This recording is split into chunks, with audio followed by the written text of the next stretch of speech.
우리의 예배를 받으시는 하나님은 모든 문제 해결자이십니다. 기독교의 역사는 순종의 역사입니다. 순종이 뭘까요? 순종은 듣고 행하는 것입니다. 듣기만 하는 것은 순종이 아닙니다. 반드시 듣고 행함으로 순종이 증명되어야 합니다. 그래서 믿음이 바로 순종입니다. 순종이 믿음입니다. 순종이 하나님이 약속하신 복을 가져옵니다. 오늘 말씀의 주제가 순종인데요. 순종이 왜 이렇게 중요할까? 순종은 하나님의 비밀을 전수받고 하나님과의 관계를 형성시켜줍니다. 하나님과의 관계를 형성시킬 때 하나님 앞에 순종하는 것이 얼마나 복되고 귀한 것임을 우리 모두에게 경험하게 합니다. 기독교가 순종의 역사인 것을 교회를 통해서 지금까지 증명됐거든요. 영국에 가면 런던에 영국이 낳은 설교가인 찰스 스펄전이 담임했던 교회가 있습니다. 그 교회는 기독교가 바로 순종의 역사인 것을 교회와 성도들을 통해서 그대로 증명했던 너무나도 고귀한 역사를 간직하고 있습니다.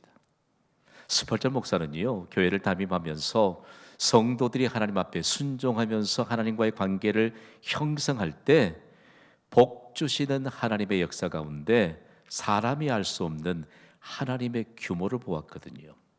여러분, 하나님 앞에 순종하시기를 주님의 이름으로 부탁을 드립니다. 그러면 하나님의 규모를 볼 수 있습니다. 그리고 하나님 앞에 순종하면 하나님의 속도를 볼 수 있습니다.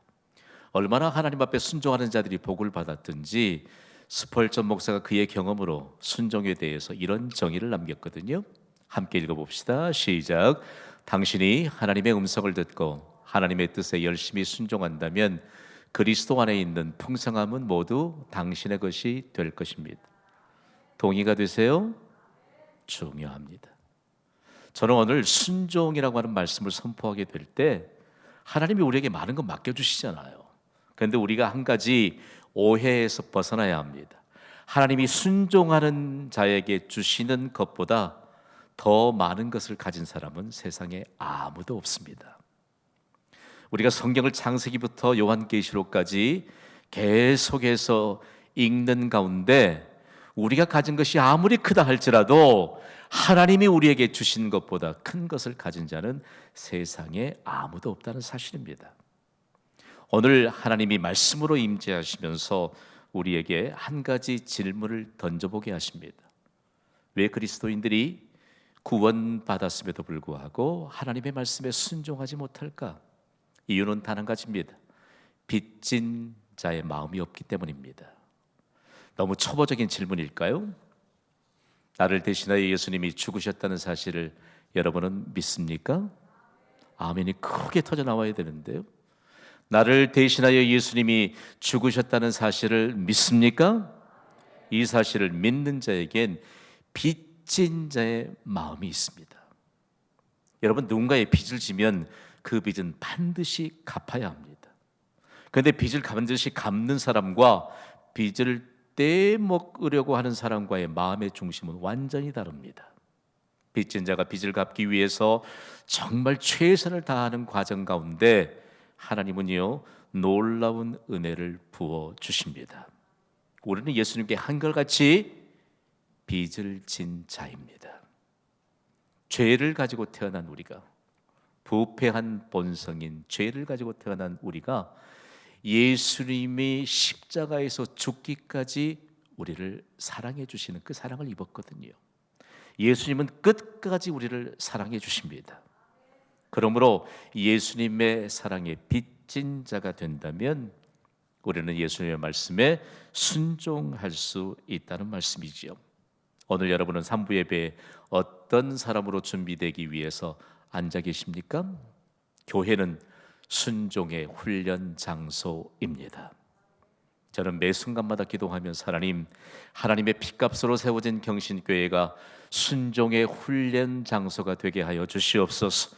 순종하는 자에게 복 주시는 하나님의 역사가 주님 다시 오실 때까지 이 땅에서 펼쳐지며 증거되게 하여 주시옵소서. 그러므로 오늘 우리가 하나님 앞에 순종한다면 얼마나 장엄하게 역사하시는 하나님의 역사를 볼 수 있을까? 여러분, 우리 순종합시다. 최고로 영화로운 인생의 역사를 펼쳐갑시다. 사실 성경이 우리에게 순종의 현장을 보여주시잖아요. 특별히 오늘 본문의 말씀이 배경이 되고 있는 이스라엘은 순종의 현장입니다. 순종의 현장이 이스라엘에 도착해서 발걸음을 옮길 때마다 내 안에 있는 그리스도의 심장이 마구 뜁니다.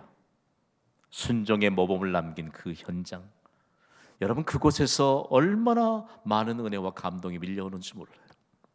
이번 40일 성경 일독 기적행진을 우리가 진행하고 있는데 놀라운 고백들이 나옵니다. 제가 이분의 고백을 듣고 허락을 받았어요. 성경을 읽기 시작하면서 일주일 동안 자기에게 몹쓸 버릇이 있다는 것을 몰랐어요. 저는 그분의 버릇을 알았습니다.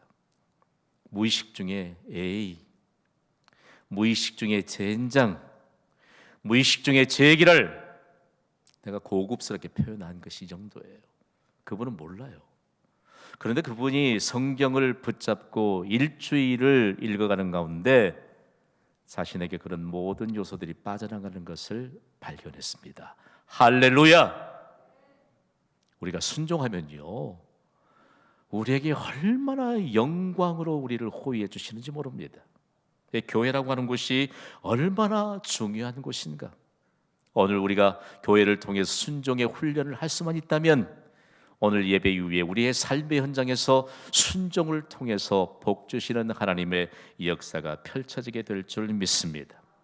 순종의 현장인 특별히 이스라엘 가운데서도 예루살렘 거리는요, 어느 한 골목이라도 우리가 놓쳐서는 안 될 순종의 흔적들을 찾아볼 수 있습니다. 오늘은 예수님이 제자들과 함께 마지막 식사를 하셨던 최후의 만찬의 현장으로 잠시 떠나보겠습니다. 사람들이, 믿지 않는 사람들도 최후의 만찬을 기억합니다. 그런데 최후의 만찬이 예수님이 성찬을 제정하심으로 주의 만찬으로 모든 세계인들이 함께 그렇게 이해하고 그렇게 받아들이고 있습니다. 여러분, 우리가 마지막 식사를 나누는 그 식사의 의미가 아니고요, 주의 만찬이 온 세상을 향한 하나님의 구원의 역사를 선포하고, 그리고 그 핵심이 바로 순종의 모범을 펼쳐 보인 장소이기 때문입니다. 우리가 최후의 만찬을 이해하기 위해선 성경에 빈번하게 기록하고 있는 유월절에 대해서 이해해야 합니다. 유월절에 대해서 예수님의 제자들이 예수님께 묻습니다. 이 대목이 너무 중요한 대목이거든요. 오늘 본문인 마가복음 14장 12절을 우리 함께 읽어보겠습니다. 시작. 무교절의 첫날 곧 유월절 양 잡는 날에 제자들이 예수께 여짜오되 우리가 어디로 가서 선생님께서 유월절 음식을 잡수시게 준비하기를 원하시나이까 하매. 아멘. 우리에게는 유월절에 대한 설명이 필요하지만 예수님과 제자들 사이엔 유월절의 설명이 더 이상 필요 없는 것이죠. 유월절은 유대인의 명절 가운데 가장 중요한 명절입니다. 유월절은 과연 어떤 명절일까? 이스라엘 백성들이 하나님의 이름을 잊어버리고 하나님 앞에 순종하는 믿음을 잊어버렸을 때 그들은 430년 동안이나 하나님의 자녀된 영광스러운 신분에서 애굽이라고 하는 최강대국의 노예의 신분으로 전락하고 말았습니다. 너무 가슴 아픈 일이죠. 이때에 하나님이 이스라엘 백성들을 애굽의 압제로부터 해방시켜서 구원하시기 위해 애굽에 10가지 재앙을 내렸는데 마지막 재앙이 짐승에 처음 난 것, 그리고 각 가정에 처음 난 아들, 장자를 치시는 것이었습니다. 생명을 다 잃는 것이죠. 무서운 재앙이죠. 그런데 하나님의 백성인 이스라엘 백성들에게 장자는 애굽에 내렸던 이 무서운 재앙을 뛰어넘은 절기가 바로 유월절입니다. 무시무시한 하나님의 재앙을 뛰어넘어 이스라엘 백성들이 구원받은 것을 기념하는 절기가 바로 유월절입니다. 이 영어 표기로는 패스오버지요. 뛰어넘었는데 무엇을 뛰어넘느냐? 하나님의 무서운 재앙을 뛰어넘었다.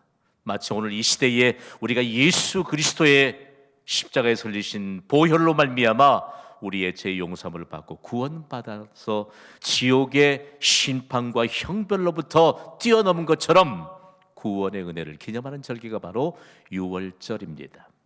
유월절은요, 니산월 14일입니다. 니산월은 음력인데 유대력으로는 1월에 해당이 됩니다. 14일이니까 환한 보름달이 뜰까요? 안 뜰까요?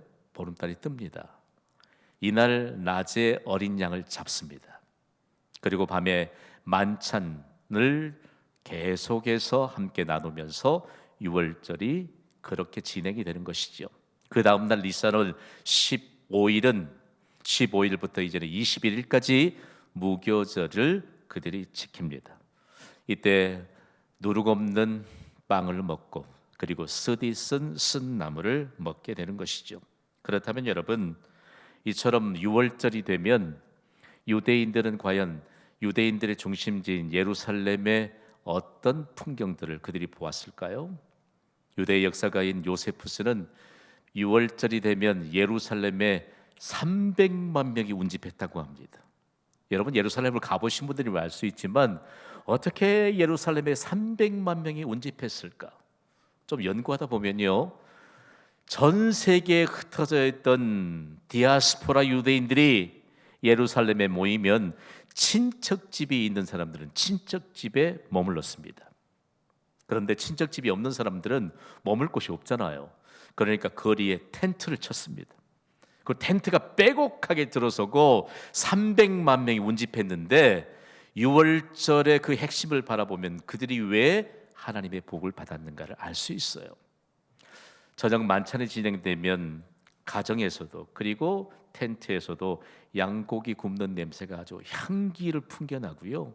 그리고 가장으로부터 자녀들에게 이르기까지 무슨 얘기를 하느냐? 애굽의 압제로부터 구원받았던 재앙을 뛰어넘었던 유월절에 대해서 얘기합니다. 너무너무 흥미진진합니다. 우리가 어떻게 구원받은 줄 아니? 이 구원은 우리의 노력과 우리의 수고로 된 것이 아니요 전능하신 하나님으로부터 온 구원이란다. 이 큰 구원의 은혜를 우리가 입었단다. 그러면 식사가 어떻게 진행되는 거 아니? 유대인의 식사에 보면 비스듬하게 누워서 아주 편한 자세로 식사를 했거든요. 그런데 왜 그 식사에 유월절에 관한 핵심이 담겨 있느냐? 여러분 그거 아세요? 고대 사회에서요, 종된 사람들은, 노예들은 앉아서나 그리고 비스듬히 누워서 식사를 하는 법이 없었습니다. 종들은 어떻게 식사했지요? 일어선 채로 식사를 했습니다. 430년 동안 일어선 채로 종의 모습으로 식사를 했던 우리가 이렇게 비스듬하게 편히 누워서 식사를 할 수 있는 것은 애굽에 내렸던 재앙을 뛰어넘게 하신 하나님의 구원의 은혜로 임한 것이란다. 여러분, 오늘 우리가 하나님 앞에 말씀으로 임재하신 하나님 앞에서 예배를 드리는 것은 구원의 은혜를 받은 자들에게 베푸시는 특별한 은총의 결과인 줄 믿으시기 바랍니다. 잊어버리면 안 돼요. 그리고 각 가정에서도 텐트에서도 동일한 한 주제를 가지고 가장 중요한 명절에 구원의 역사를 주고받습니다. 자녀들의 마음속에 하나님의 구원을 완전하게 새겨줍니다. 여러분, 우리의 명절과 한번 비교해 보면 알 수 있지 않겠습니까? 오늘 그렇다면 우리의 가정에서 그리고 우리의 삶의 현장에서 이처럼 옮겨지는 대화는 과연 어떤 것인가를 알 수 있습니다. 그러다가 무교절 마지막 날에는요, 니산월 21일 날에는 총회로 모입니다. 성회로 모입니다. 온 이스라엘 백성들이 다 함께 예배 자리에 나옵니다. 일주일 동안 얼마나 많은 기쁨, 많은 은혜, 그리고 하나님의 약속으로 가득 차 있는지 얼굴에 광채가 날 정도입니다.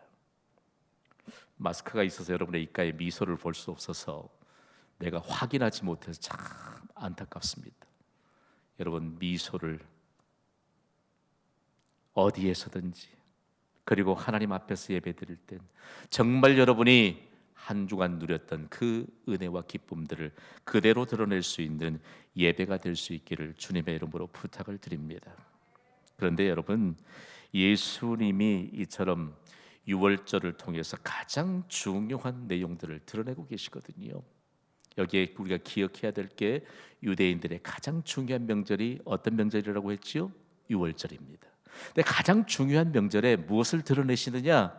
가장 중요한 순종을 드러내십니다.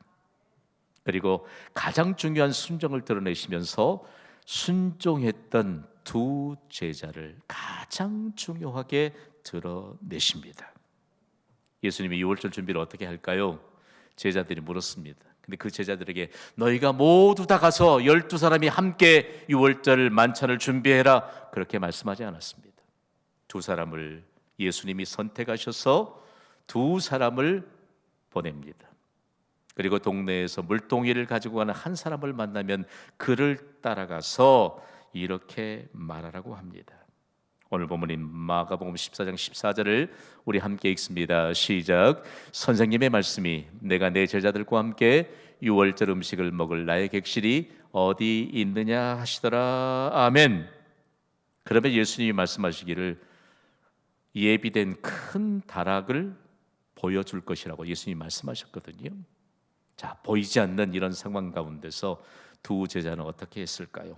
오늘 본 마가복음 14장 16절을 우리 함께 봅니다. 시작. 제자들이 나가 성내로 들어가서 예수께서 하시던 말씀대로 만나 유월절 음식을 준비하니라. 아멘. 예수님이 말씀하시는 대로 그대로 전했습니다. 여러분, 오늘 우리에게 예수님이 말씀하시는 대로 그대로 듣고 행하는 것이 순종인 줄 믿습니다. 하나님이 가장 중요한 명절인 유월절에 가장 중요한 순종을 드러내시면서 두 제자를 드러내십니다. 오늘 삼부 예배를 섬기는 우리 모두가 예수님이 가장 중요한 순종의 모범으로 드러내셨던 두 제자로 살아갈 수 있게 되기를 주님의 이름으로 축복합니다. 그러면서 왜 이 두 제자를 드러내셨을까? 유대인들이 유월절에 하나님의 구원의 역사를 자손들에게 믿음으로 계승해 주면서 어떤 축복을 선언했을까? 저는 이 대목을 연구하다가 너무 많은 충격을 받았습니다. 첫 번째는요, 함께 선포합시다. 과거를 기억하라. 쓸데없이 속상하고 서운하고 그런 거 말고요, 애굽의 재앙을 뛰어넘은 하나님의 구원을 기억하라. 아멘. 이거 심어주니까요, 자손들이 구원의 중요성을 압니다. 애굽이 당대 최강국 아니었습니까? 돈이 가장 많았고 가장 군사력이 뛰어났고, 그럼에도 불구하고 너희들이 기억해야 될 것은 하나님의 구원이니라. 아멘.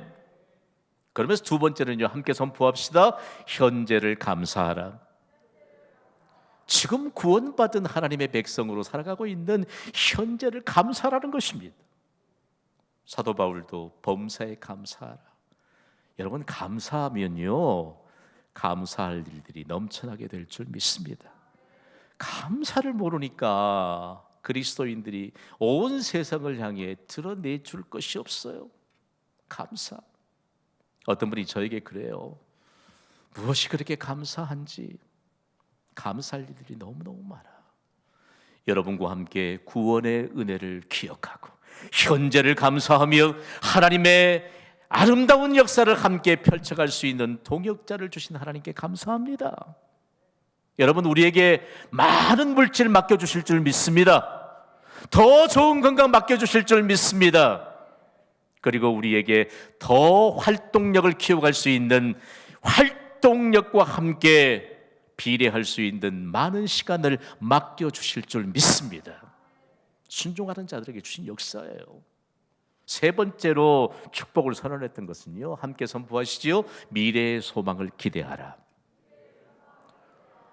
이 세상에요, 가장 중요한 명절 유월절부터 무교절에 이르기까지 자녀들이 미래의 소망을 기대하라는 가정의 축복의 선언을 통해서 메시지를 받습니다. 유대인들 역사를 보면 우리 부모님 동산이 얼마지?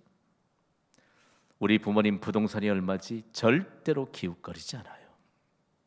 제가 충격을 받은 것은요, 미국의 중심에 있는 경제권을 쥐고 있는 유대인들, 그리고 청교도의 영향을 받은 청교도의 후예들, 절자합니다. 미래의 소망을 기대하라. 우리의 자손들에게 미래의 소망을 기대하라고 하는 하나님의 구원과 함께 이 가장 중요한 순종을 기억시키고 마음속에 새겨두는 부모는 정말 하나님 앞에 잘했다 칭찬을 받습니다.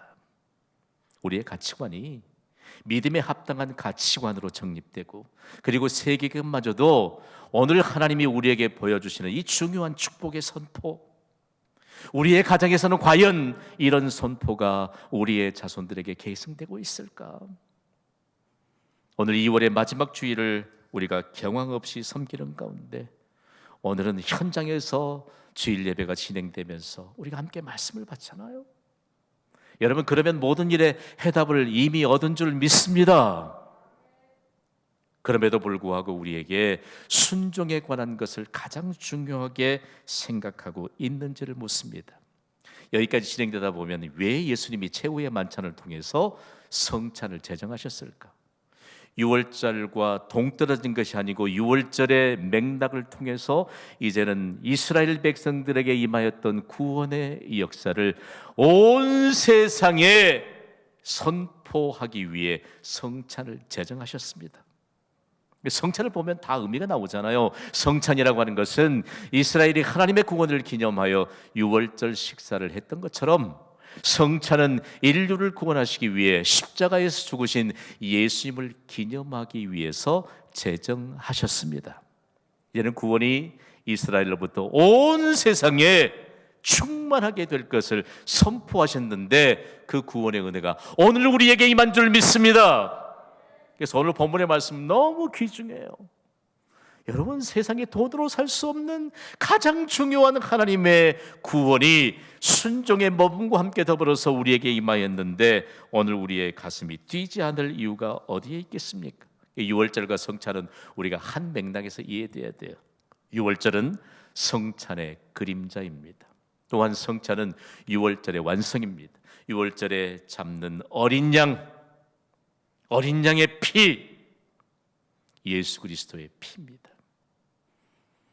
여러분, 중요한 것은 그 어린 양이 바로 예수 그리스도시요, 그리고 누룩 없는 빵인 무교병은 우리를 위해서 희생제물로 드려주신 예수님의 몸입니다.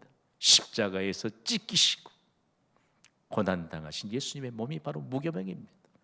그 무교절에 쓴 나물을 먹었잖아요. 쓰디쓴 나물을 먹었는데, 그 쓰디쓴 나물은 예수님이 인류의 죄를 대속하실 희생제물이 되시기 위해 그 과정 가운데 겪었던 고난입니다. 오늘 우리에게 있었어요. 예수님이 6월절 식사를 하시면서 평상시 식사하시던데, 그날은 그들은 떡을 먹지 않고 빵이죠, 빵을 떼어서 제자들에게 주시면서 이렇게 말씀합니다. 우리 다 함께 선포해 봅시다. 시작. 받으라, 이것은 내 몸이니라. 아멘. 유대인들의 식사를 보면요, 그들은 빵을 떼어서 어디에 찍었느냐? 보통 2사람, 3사람이 야채 스프나 과일 스프가 담긴 그릇에 빵을 떼어서 거기에 찍어서 먹었습니다.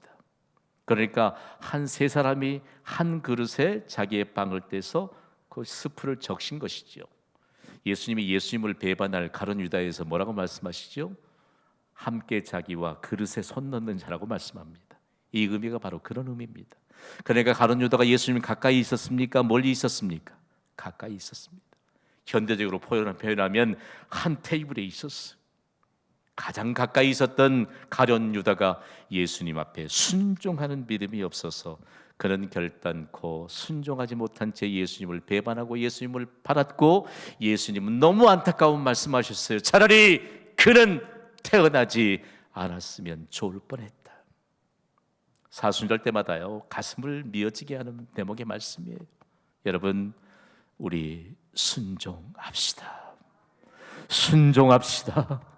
교회 밖에 나가면 순종하지 않는 채 순종의 모범을 통해서 구원의 역사를 만방에 선포하시는 예수 그리스도의 은혜를 삶으로 증가하지 못한 채 살아간다면 얼마나 여러분 그건 우리 인생의 슬픈 역사입니까? 그래서 예수님은 말씀으로 자신의 몸을 그대로 증거해 보이셨습니다. 예수님의 몸을 상징하는 떡은요, 예수님의 순종의 모범을 말합니다. 예수님이 떡을 떼어 주셨다고 할 때 보통 의미가 아닙니다. 오늘 삼보예배를 섬기는 여성 여러분 밥 지으시잖아요. 유대인들은요, 여성들이 빵을 만들 때 빵을 반죽하면서 빵을 구워서 완성할 때까지 하나님의 이름으로 합니다. 그 빵을 먹는 가족들에게 하나님의 복이 임하기를 기도하면서, 오늘부터 집에 가셔서 하시는 분들 계시겠지만 쌀을 그릇에서 담아올 때부터 하나님의 이름으로 하세요.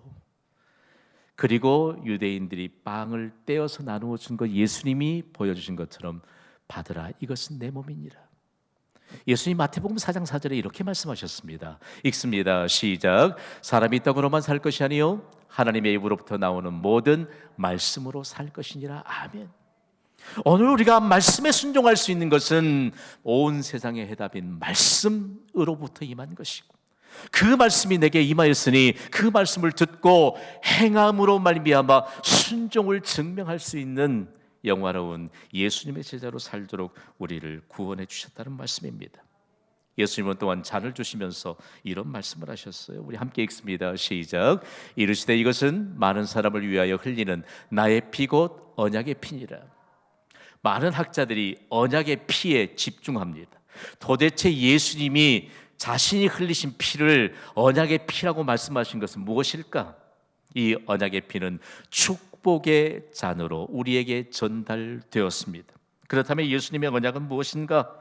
누구든지 나를 위해 십자가에서 피 흘리신 예수님을 믿기만 하면 구원을 받습니다. 우리의 수고나 우리의 공로가 아닌 예수님이 흘리신 보혈을 믿는 자는 가장 영광스러운 하나님의 자녀로 인침을 받습니다. 이것이 언약입니다. 사람의 약속은 변개할 수 있죠. 얼마든지 변개할 수 있죠. 요즘 오고 가는 이런 소송들을 보면 사람들이 약속을 안 지킨 것 때문이에요. 그러나 예수님의 언약은 어제나 오늘이나 영원토록 변함이 없습니다. 예수 그리스도께서 십자가에서 흘리신 피가 우리에게 축복의 잔이 되어 우리에게 마시우게 하시는 이 구원의 은혜는 우리 매일의 삶 속에서 구원의 은혜와 감격으로 증명되어야 할 줄 믿습니다. 중요한 내용들, 우리에게 이 예수님의 언약의 피, 예수님의 언약은 이해할 수 없는 하나님의 신비입니다. 온 세상을 향해 하나님의 구원이 선포된 구원을 위한 완전한 요소는 두 가지입니다. 한번 따라합시다. 예수님의 몸, 예수님의 피, 구원을 위한 완전한 요소입니다. 그러면 이 구원의, 온 세상을 향한 구원의 선포가 있었던 그 역사적인 현장은 지금도 보존되고 있을까? 첫 번째 사진만 보여주세요. 잘 보존되고 있습니다. 우리가 마가의 다락방이라고 하는데 마가의 어머니의 집에 있는 다락방이에요. 마가의 어머니가 부자였습니다.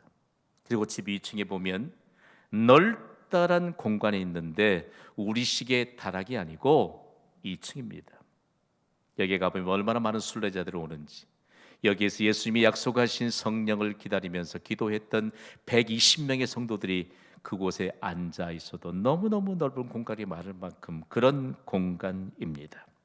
전 세계에서 수많은 순례자들이 발걸음을 옮겨 있는 그 현장, 그 현장에서 예수님은 순종의 모범인 두 제자를 드러내시면서 그 두 제자와 함께 더불어서 예수님이 계획하셨던 최후의 만찬을 나누고 성찬을 제정하신 그 다락을 그 여인이 그대로 예수님의 준비를 따라서 드러내게 하시는 역사의 증거지가 되고 있습니다.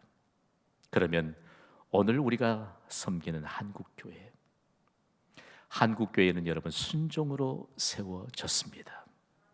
한국교회가 괄목할 만한 신앙의 부흥과 그리고 교회의 성장을 이룬 것은 예수님의 순종의 모범을 그대로 받았기 때문입니다. 믿으시면 아멘 하세요. 한 가지만 말씀드릴게요. 한국교회가 왜 이처럼 괄목할 만한 세계 교회 역사에 획을 그을 수 있었느냐? 새벽마다 기도하셨던 예수님의 모범을 한국교회가 그대로 이어받았습니다. 아무도 부인할 수 없어요. 더 놀라운 것은 다윗의 시대에도 그리고 이스라엘의 역사가 계속 지내오는 가운데도 하나님은 새벽에 도우셨다는 사실들과 기적을 새벽에 일으키셨던 하루의 시작의 기점에 누가 순종하느냐? 라고 하는 사실들을 성경에 기록해 놓고 있습니다. 여러분, 성경을 우리의 나름대로 해석해서는 안 됩니다. 힘 주시는 분이 하나님이신 줄 믿습니다. 새벽의 주인도 하나님이시오. 복 주시는 분도 하나님이시오. 우리에게 믿음을 따라서 순종하게 하시는 분도 하나님이십니다. 내일은 3.1절입니다. 3.1절 얘기 좀 하고 싶어요. 우리나라 역사를 그만 좀 왜곡했으면 좋겠습니다. 한국 교회가 없었다면 여러분, 이 나라의 치욕스런 민족의 고통, 고난, 그 수모가 어떻게 극복이 되고 회복이 되었겠습니까? 최초로 독립선언서를 작성했던 33인 가운데 16인이 그리스도인입니다. 그들이 만방의 일제에 의해서 강제로 합병된 이 한반도의 독립을 선언하고 온 세계 만방에 알리고 그리고 전국에서 만세운동을 일으킬 것을 그들이 계획했습니다. 만세운동이 시작될 때 많은 사람들이 체포됐습니다. 그때 일본 정부가 통계를 내놓았습니다. 독립만세운동으로 체포된 사람 가운데 기독교인이 2039명입니다. 천도교인은 1063명입니다. 유교인은 55명입니다. 불교인은 41명입니다. 일본 정부의 통계입니다. 만세운동 이후에도 얼마나 많은 그리스도인이 감옥에 투옥됐는지 모릅니다. 그리고 생명을 잃어갔습니다. 그 생명의 위협을 받았습니다. 그러나 결단코 민족의 독립을 포기하지 않았습니다. 더욱이 무력으로 한국 교회의 모든 탄압을 일삼았지만 믿음의 선진들은 결단코 일본의 불의 앞에 무릎 꿇지 않았습니다. 그때 우리의 믿음의 선진들이 붙잡았던 말씀을 우리가 다시 붙잡을 때 눈시울이 뜨거워집니다. 몸은 죽여도 영혼은 능히 죽이지 못하는 자들을 두려워하지 말고 오직 몸과 영혼을 능히 지옥에 몰아줄 수 있는 이를 두려워하라. 아멘. 예수님이 말씀하셨어요. 예수님의 말씀을 붙잡고 차가운 감옥 바닥에서도 예수님의 말씀을 붙잡고 독립을 위해 하나님 앞에 순종하고 기도하고 예배했던 한국 교회의 성도들로 말미암아 오늘이 있게 된 거 아니겠습니까? 3.1 운동이 전개되면서요, 거리마다 이런 경문이 붙었습니다. 함께 읽어보실까요? 시작. 우리는 아침에 기도하고 낮에 기도하고 밤에 기도합시다. 주일에는 금식 기도합시다. 그리고 성경은 날마다 환독합시다. 우리가 외치는 독립, 우리에는 못 얻어도 우리 자손대에는 얻을 것입니다. 얼마나 눈물겨운지. 이번 주일을 제가 준비하면서 성도들을 위해서 늘 기도하지만 붙잡고 좀 기도할 때 성령이 감동시키세요. 가슴을 치게 만드셔. 여러분, 오늘 우리가 순종하지 않아도 괜찮을 것 같다는 위험에서 벗어나시기를 바랍니다. 한 분 한 분 붙잡고 기도하는데, 하나님, 이분이 10년 뒤에도 이렇게 산다면 이거 정말 큰일 아니겠습니까? 이분이 속해 있는 가정의 가족들은 과연 미래의 소망을 어디에서 기대할 수 있습니까? 기도하는데 하나님이 얼마나 가슴을 치게 하시는지. 오늘 우리에게 있어서 하나님 앞에 가장 복되게 하시는 이 순종의 기회가 말씀과 기도로부터 우리에게 얼마나 영광스럽게 다가오는데 우리의 중심은 과연 어디에 있습니까? 우리의 모든 삶의 주관자이신 하나님은 복의 주관자이십니다. 하나님께 순종합시다. 우리의 자손 대대로 복 주실 줄 믿습니다. 하나님께 순종합시다. 우리에게 질병의 고통에서도 해방받게 하시는 강건함도 주실 줄 믿습니다. 하나님 앞에 순종합시다. 온 세상을 향한 해답을 얻게 하여 주셔서 두 제자를 가장 중요한 명절인 6월절에 가장 중요한 순종을 드러내시면서 모범으로 드러내셨던 예수님의 놀라운 일하심이 오늘 예배하는 우리 모두에게 임하게 되기를 주님의 이름으로 축원합니다. 이 시간 찬양합시다. 받은 말씀을